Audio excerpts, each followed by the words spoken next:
I took the whole day and had the opportunity of seeing much of the Magma operation. I spent half the day underground. I spent part of the day up in the pit. I went over to the extraction operation, and I think I learned more about copper than most Americans do. And the fact is that one of the reasons why I wanted to come out here was that I wanted to see how you guys were doing it. Because quite honestly, I'd heard a lot about Magma, and I wanted to know, was it real? And what I found in the 3 days I've been here is it's goddamn real.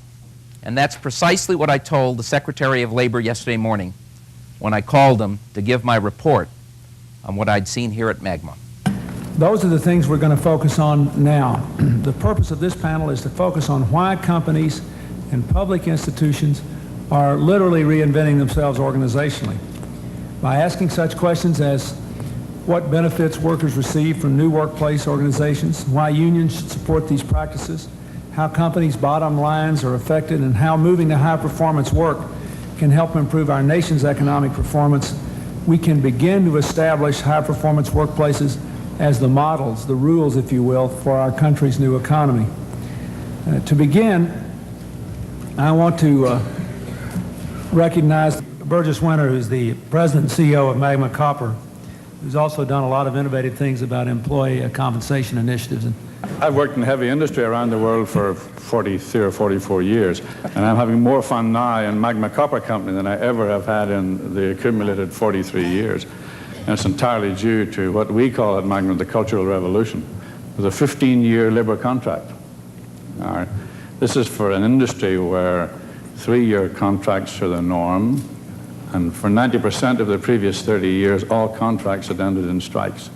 So a 15-year contract really set the scene for a participation program.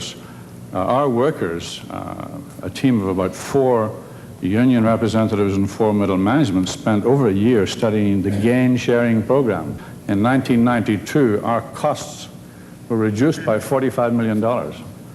The plan paid out $19 million to the workers.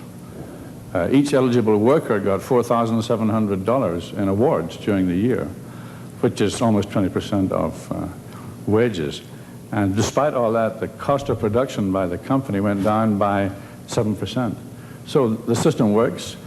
So I think once you have got over the barrier of trust and integrity, as somebody mentioned, and you can do wonderful things with people, or people can do wonderful things for themselves.